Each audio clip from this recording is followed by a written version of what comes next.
እየተወራ ያለው እንግዲህ ቴዎድሮስ ካሳሁን በመጀመሪያ ደረጃ ስሙንም ለዚህ ህዝብ ማስተዋወቅ ፈልጋለሁ። ቴዎድሮስ ካሳሁን ገርማሞ ዱካሳ ይባላል።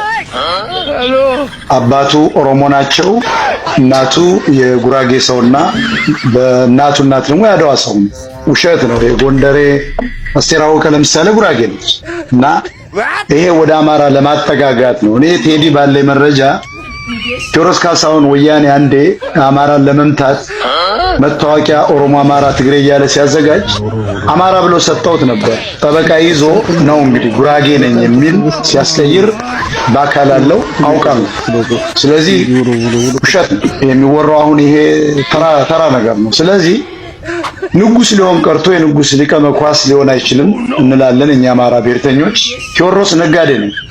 ወቅት እየጠበቀ ሙቀት እየለካ ለገንዘብና ለዝና ጊዜ እየጠበቀ የሚመጣ ነው እንጂ ለህዝብ የሚቆም ሰው አይደለም። የወያኔ አባልና ምልምል ነው።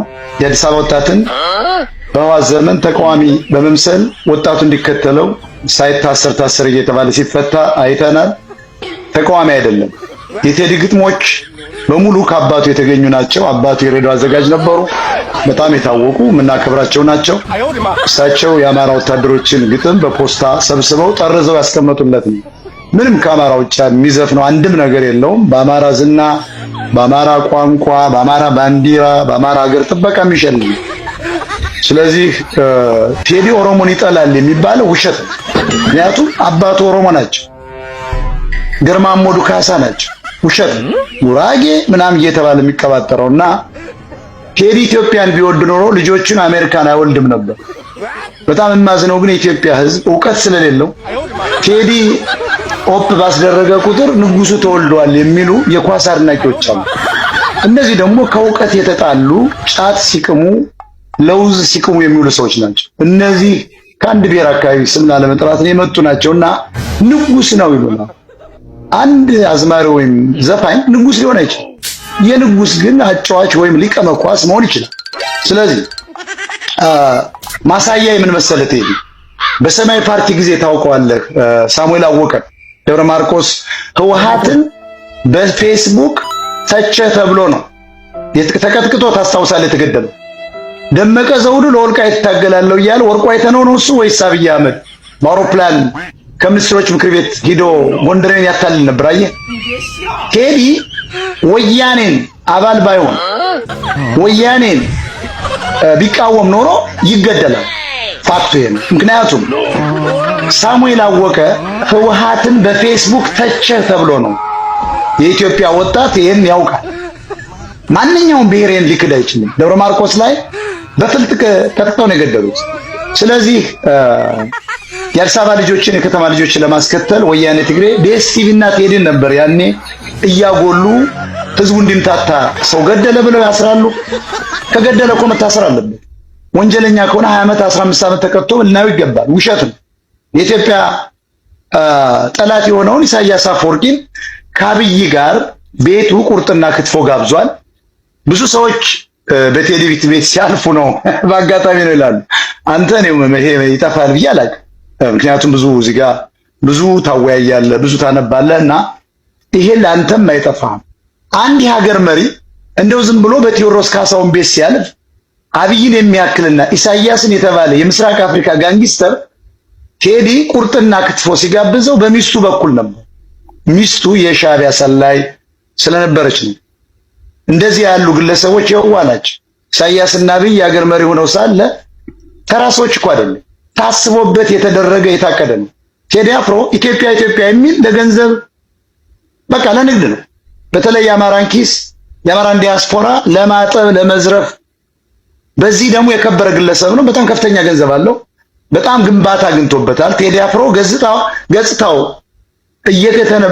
እየተገነባለት ያለ ሆን ተብሎ ነው። አሁን ከትግሬና ከጉራጌ ከኤርትራ አካባቢ አሁን ጽምዶ የሚባል ነገር አለ። በሚስቱ በኩል በጣም ኤርትራኖች ጨምሮ ይደግፉታል።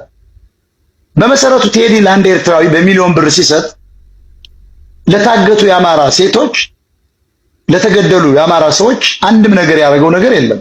በአይናችን አይተናል። ኤርትራዊ ተፈርዶበታል ሊገደል ነው ሲባል በሚሊዮን ዶላር አውጥቶ ሲሰጥ አይተናል። ያው ከአማራ ኪስ የሚወስደውን የሰጠውና ቅድም እንደገለጽኩት የቴዲ አባት ሬዲዮ ላይ ይሰሩ ነበር ወታደር ሆነው ሳለ። በዚያን ወቅት ደግሞ የኢትዮጵያ መከላከያ ሰራዊት ያለው አማራው ግጥም ይችላል። ያን መድበል ሰጠውታል። ጥሩ ነው፣ አይዘፍንም አይባልም። ጥሩ ድምፅ አለው፣ ምንም አይካድም። ስለዚህ ቴዲን ብታየው ቴዎድሮስ በዘፈኖች ውስጥ ኦሮሞ፣ ትግሬ፣ ጉራጌ እያለ ሲጠራ አይተው ከሆነ ጎጃምና ጎንደር፣ ኦሮሞና ተጉለት you see he never mention Amhara people but he got $1 million from Amhara people. ይሄን ማወቅ ያለበት ቴዲ የኤርትራና የአድዋ ዘር ያላት ሴት ሲያገባ ታስቦበት ነው። ፖለቲካዊ ጋብቻ ነው። እንደዚህ ምናምን ጸጉሩን ቅንድቡን ሊቀነደም ውሸት ነው። ታስቦበት ነው። ሚስቱ የወያኔ ሻዕቢያ ሰላይ ነች። በመቄዶንያና በመሳሰሉት የዘረፋ ተቋሞች ይሄን በኦርቶዶክስ የተኛውን አማራ ከፍተኛ ሼር እንዳላት አውቃለሁ። ኒውዮርክ ውስጥ ከአማራ ዲያስፖራ በተሰበሰበ ገንዘብ ትልቅ ካፌና ላይብራሪ ከኢንተርኔት ካፌ ጋር አላቸው። ይሄ ነው። ስለዚህ ቴዲ ኦፕ ባደረገ ቁጥር ጃያ ተወልዷል የሚሉ ቂል ኢትዮጵያኖች ናቸው። የማያውቁት ነገር መረጃ የላቸውም። ስለዚህ አሁን የቴዲ አፍሮ የሶሻል ሚዲያ ቅስቀሳ ለ7 ዓመታት የአማራ ሕዝብ ሲጨፈጨፍ ድምጽ ስላልሆነ፣ ስላልተቃወመ፣ ስላልረዳ ደብረ ብርሃን እኮ ቅርቡ ነው ለሱ በአማራ ሕዝብ በኩል ተቀባይነት ስላጣ ተቀባይነት እንዲያገኝ ሰይፉ ፋንታውን ግጥሙን ሰርቆታል። አብይ አህመድ እንዳይ ኢንተርቪውን ከለከለ። ይሄ ቱሪና ፋውሬ ነው፣ አንቀበለውም። ቴዲ አፍሮ ለትግራይ እናቶች በሚል ከፍተኛ $1 ሚሊዮን ሲሰጥ ለአማራ ሰዎች ግን ደብረ ብርሃን ላይ 1 ኩንታል ጤፍ እኮ አላቀረበም። ግን የሚያገኘው ከቁጥር ብዙ ከሆነው ከአማራ ህዝብ ነው። ዶክተሮች ልኮ ይደግፉታል። ለምን ካልከኝ ቴዎድሮስ የአማራ ዶክተሮች ገጠሬ ይባላል ብለው ያስባሉ። የአማራን ዘፈኖች ላለመስማት የቴዲ እንዴት ቴዲ ንጉስ ነው ይሏል ዶክተሮች። ለምን ስትለው ገጠሬ እባላለሁ ብለው ስለሚያስቡ ነው እንጂ የአማራ ዘፈኖች አንተም ሌሎችም እንደምታውቁት በጣም አሁን እንደውም በጣም በአገር ላይ ናኝቷል። በኢትዮጵያ ምግብ ቤቶች፣ በተለያዩ ጭፈራ ቤቶች ይከፈታል። አሁን ያለአማራ ዘፈን አይጥምም። ያለአማራ ሰው አንተም ተናግራል።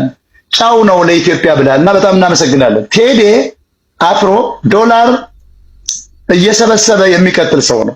ዶክተር የተባለውም በጎንደር ዩኒቨርሲቲ ነው። በጣም የሚያሳዝነው እሱና ኦባንግ ሜቶ ባህር ዳር አማራ መሪ ስለሌለው ክልሉን በአደን የተባለ አማርኛ ተናጋሪ ትግሬ ስለከበበው የሌላ ዘሮች ከቅማንት ኮሚቴ አገው ሸንጎ ትግሬ ኦሮሞዎች ስለያዙት ኤርትራውያኖች ስለያዙት በጣም ኦኬ።